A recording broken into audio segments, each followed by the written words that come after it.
Okay, we're going to do the next story in the Lion, the Witch, and the Wardrobe. This is Edmund and the White Witch.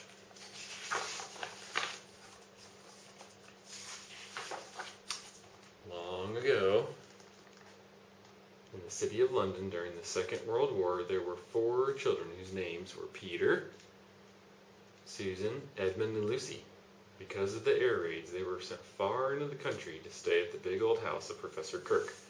This is the story of their adventure. The house was a large house, and it was full of unexpected places. One room was entirely empty except for a big wardrobe with a looking glass on the door. On the very first day the children explored the house, Lucy stepped through the wardrobe into Narnia, a wondrous snowy land full of curious creatures. There she had marvelous tea with Mr. Tumnus, a fawn, who told her all about Narnia and the terrible White Witch who had made it always winter and never Christmas. And Hava, I know you like to skip this first part because you already know the story. So we'll just go ahead and finish it. When Lucy jumped back out of the wardrobe, she hurried to find her brothers and sister and tell them all about her adventure. But they thought she was making up the whole story. And when Lucy showed them the wardrobe, all they saw was an ordinary wardrobe with an ordinary back to it. So their adventures in Narnia might have ended forever, except that on the next rainy day, while playing hide and seek, Lucy went to hide in the wardrobe and found herself back in Narnia.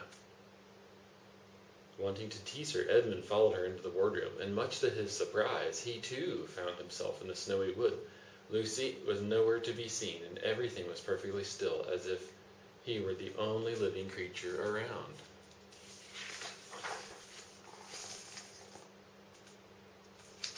Suddenly, Edmund heard a sound of bells. The sound came nearer and nearer, and at last there swept into sight a sledge drawn by 2 reindeer. They were white, with gilded horns, and their scarlet harnesses were covered with bells. A fat dwarf sat on the sledge driving the reindeer, and behind him sat a great lady, taller and more beautiful than any woman Edmund had ever seen. She was covered in white fur up to her throat, and she held a long, straight golden wand in her right hand and wore a gold crown on her head. "Stop," said the lady, "and what, pray, are you?" she said, looking at Edmund. My name's Edmund," said Edmund. The lady frowned. "Is that how you address a queen?" she asked. "I beg your pardon, Your Majesty, I didn't know," said Edmund. "Not know the Queen of Narnia?" she cried. "Ha! You shall know us better hereafter. But I repeat, what are you?" "I'm a boy, Your Majesty," answered Edmund. "A son of Adam? You mean you are human?" "Yes, Your Majesty." "And how, pray, did you come to enter my dominions?" "Please, Your Majesty, I opened the door and just found myself here," said Edmund. "Ha!" said the Queen, "a door from the world of men. I've heard of such things. This may wreck all." She rose from her seat and raised her wand. Edmund felt sure that she was going to do something dreadful.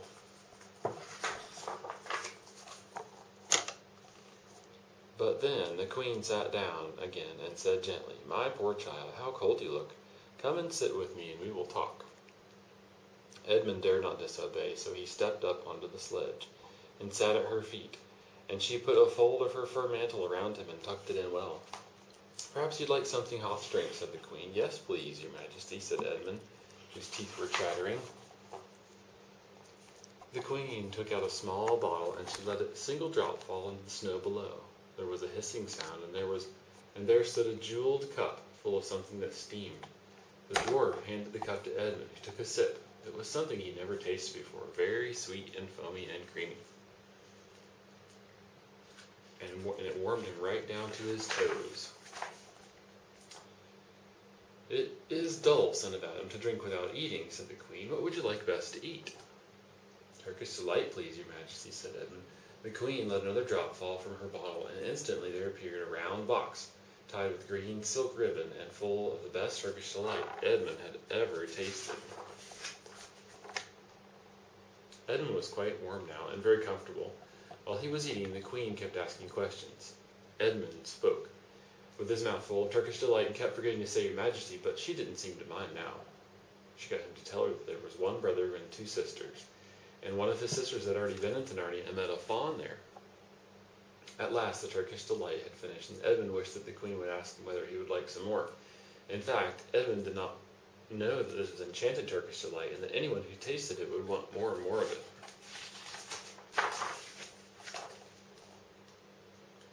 But again, the Queen did not offer him any more. Instead, she said to him, Son of Adam, I should so much like to see your brother and your 2 sisters. Will you bring them to me? I'll try, said Edmund, looking at the empty box of candy, because if you did come again, with your brother and sisters, of course, I'd be able to give you some more Turkish delight. In my house, there are whole rooms of Turkish delight, and what's more, I have no children of my own. I want a nice boy who I could bring up to be king of Narnia when I'm gone. While he was prince, he would wear a gold crown and eat Turkish delight all day long. I think I would like to make you the prince someday when you bring the others back to visit me. You must go back to your own country now and bring them to me. It's no good coming without them. Not very nice, is she? She's just pretending to be nice. The Queen pointed with her wand. Next time you come, you have only to look for the 2 hills rising above the trees, and walk toward them until you reach my house. But then remember, you must bring the others with you.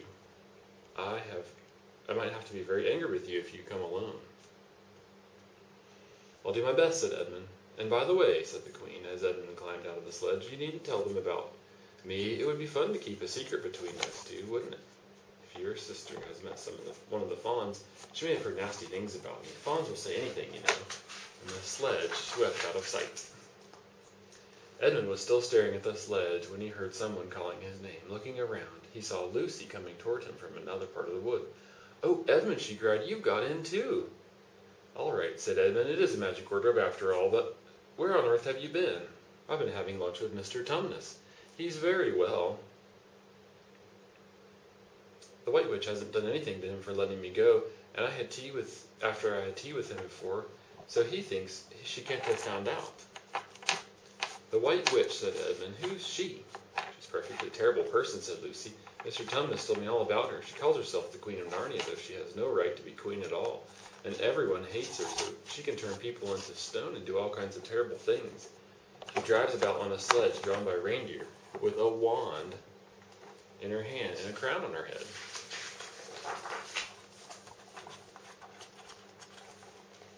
Edmund was already feeling a little uncomfortable from having eaten too much candy.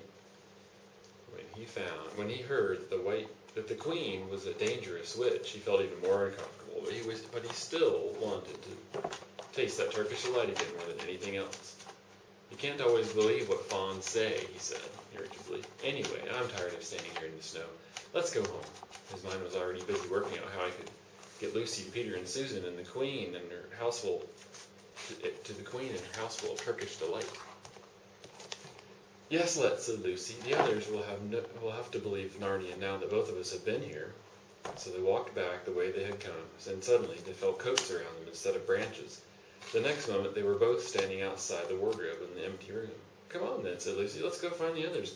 What a lot we shall have to tell them, and what wonderful adventures we'll have once we're all in together. Lucy was right, but that's a story for another day.